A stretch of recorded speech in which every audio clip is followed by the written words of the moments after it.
So I've had my Nurecover tub for almost 2 months now, and I have been in the tub almost every single day. You can count on one hand the number of days I have not been in there. In that time, I have gotten 4 questions very consistently, and we're gonna go over those today. So the first question, the most common question I'm getting 1000% is cleaning or changing the water. So it's kind of one and the same, to be honest. I don't leave the water in there so long that the tub itself needs to be cleaned. That being said, I'll toss some soap in every once in a while, and just because, to be safe. But I change the water every 5 to 7 days, to be honest. I'm really the only one using it. My wife's getting in on occasion, so that's really just fine. The water has not gotten any amount gross at any point. But I don't let it sit longer than a week. The drain is very easy, and you're gonna see that in this video as well. The 1A question on that one is the cover. So the cover does a pretty good job, but it is what it is. It's not a sealed cover. Now, since I've gotten this tub, they now do have something that, that does go over the top. So if you take a look on the tub right here, it's got this lip. They've now got something that goes over the top and then cinches tight underneath. And from what I had somebody send me a message to say that it's working fantastic for them. So that now exists to keep absolutely everything out. I've had really no issue with stuff getting in. The primary thing I've had get in has come off of me. So like I'll come out here barefoot, and sometimes I don't think to brush my foot off before I hop in, and that dirt gets tracked in, of course. So that's one of the reasons that I get any amount of dirt in there, is it comes off of the bottom of my foot on my way in. So it's pretty common that I'm getting asked about the size and all the other logistics here. So we're gonna walk through a couple logistics. So first off is size. This thing is not big. This thing is not big at all. I am just under 6 foot tall. And this thing, as I walk up to it, it comes up about 2/3 of the way up my thigh. That being said, I've got a friend, he is 6'3", 350, extremely strong individual.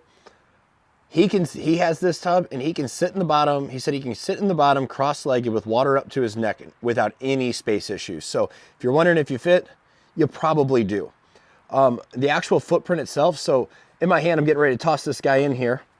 It's just a pretty standard size cushion for an outdoor chair. So to give you an idea on this, I'm gonna toss that in there, and you can see that that is basically the footprint. That is it. It is extremely small. And that is one of the huge benefits of this. So the next piece of the puzzle, it is definitely time to clean it. So the things that I've noticed that get in here, dirt off of me. So like when I walk out here, I tend to be barefoot. I don't always remember to wipe my feet off. So that dirt and debris tends to get in there. And then as you're in there, things can fall, but like, I haven't had like bugs and all that get in, but I did have one fly the other morning, and I was like, oh, that's a bummer, and just got rid of it. But it's not like I was changing the water that day as well. So the next bit is just draining the water. So I'm gonna move my transfer chair. And it's just got this little drain right here. This is a spot that the water drains just fine. Boom, done. That's it. And you'll see this guy it's draining. This doesn't take too long, maybe 10 or so minutes. If it turns out to be drastically different than what I just said here, I'll put a little graphic on the screen. And if not, just assume that that is decently correct. I know it also does come with a little extender for this hose. I just don't know exactly where I put it. But this is an area, this is what it gets used for out here right now. So it's not really that big a deal. It's also just a little bit extra wet, as you can see, or I don't know if you can tell this at all, but it's rain. You can see that chair's got a little water on it because of the little bit of rain we've got going on. And like I said, as soon as this drains, this is gonna drain almost all the way. It will not drain completely like this. You are gonna have to tip it. As you see that this guy is just a little bit above the bottom line. But what I'll do here, what I do is when that comes is I'm actually gonna bring it to the other side, getting it over here. And I'm gonna dump it out that way, and I find that that also clears all the debris out for sure. Most of it will come out, but you'll see, I don't know if you can see it how well. There's just a little bit down there, like I said, dirt that came off my feet. I'll get that drained. I will pour that out, and I've had no issues there. I'll grab the hose and it will be ready to go in less than 10 minutes in terms of being full. Probably won't be all the way cold yet, but I've got all night for that. Second question, when does it freeze? Or when do I have issues with it being too cold? And to be honest, I've only had it happen once. And at that point, it had been under 15 degrees Fahrenheit for multiple days in a row. And then it got pretty frozen at that point. I didn't all the way know how to handle that at first, but I did get it figured out. So first things first, the top is almost going to be pretty easy to break. Do that first. The second is it started to freeze to the side. So what I kind of learned there was instead of trying to knock it off the side or work in or push, go from the outside. You can take a knee, a fist or whatever, and you can just kind of push in right there. And I was able to break large chunks of ice off the side. Other than that, I have had no issues. And for the last handful of days here, it has been consistently under 30 degrees, tracking in that low 20s, maybe a little bit less. So no major freezing issues at that point. Next question is, how much ice do you use when you use it? So not everybody lives in a climate that is going to be cold all the time. I know that I don't. I live in the Midwest, and it gets cold in the winter, but it gets hot in the summer. So I know that I'm going to have to get some ice.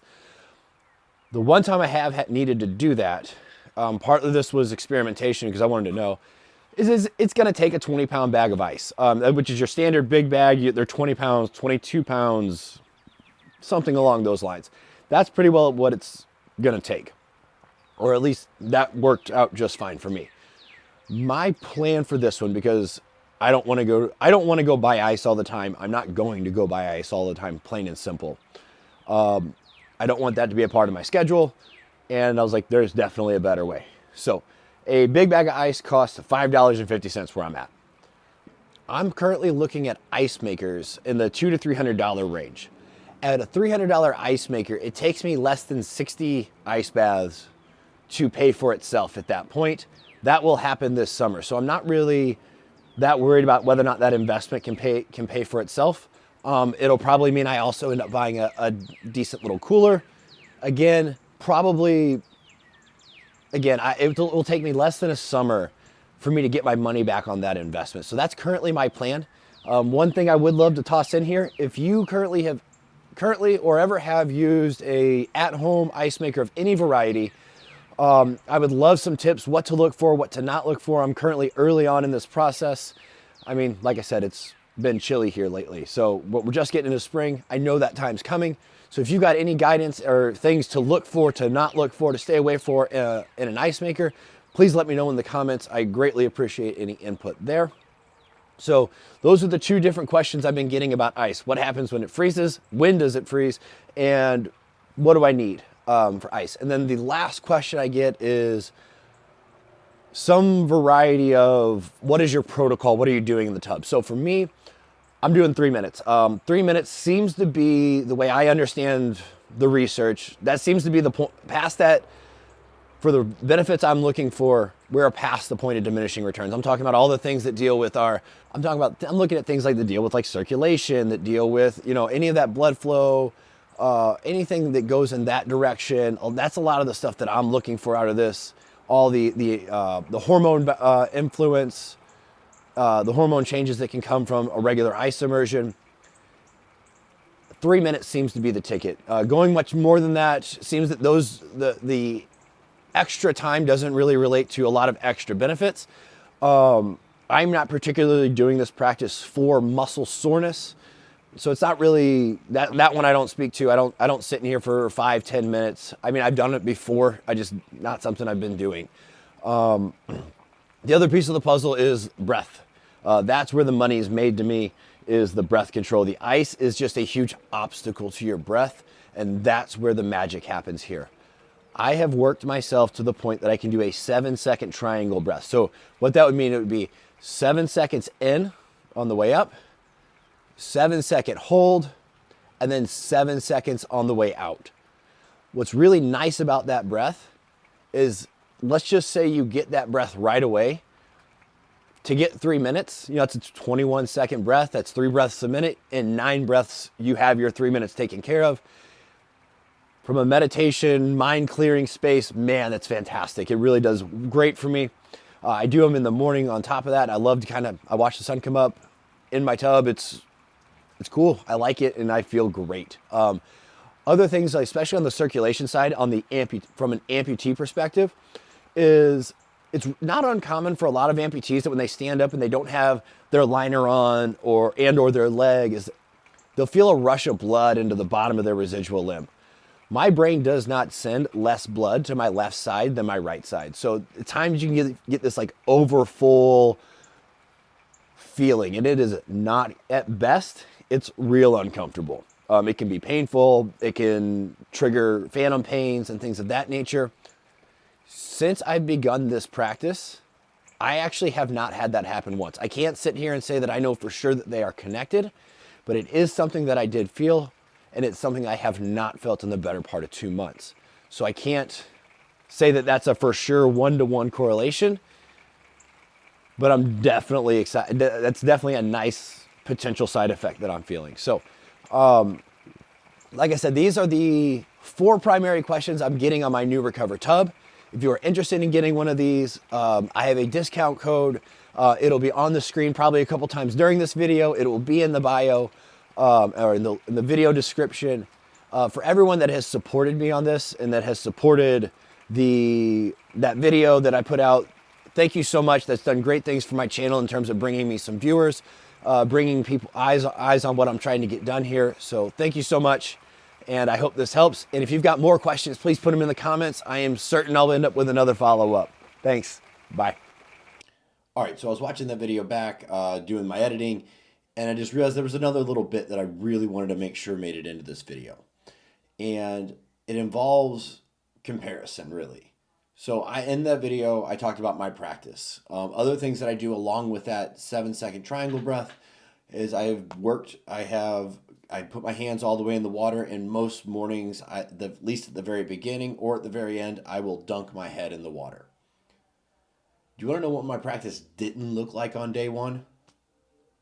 7-second exhales, hands were not in the water. It did not last 3 minutes. I don't know that I got 60 seconds the very first time I tried a legitimate cold tub. So it's really important to not let your perception of how difficult someone's practice is get in the way of you taking step number 1. Even if step number 1 is simply getting the water all the way cold for like 10 seconds. The first step will be your hardest one, no matter what it is. So we don't need to get in our own way and try to give ourselves reasons why we can't. And what someone else is doing is almost always going to be a terrible reason. I've heard it a million times. Maybe you have too, but if you haven't, I'm glad you're going to hear it now. Don't compare your chapter 1 to someone's chapter 10. They're not the same. It doesn't matter. So it's really important to me to understand that side of it.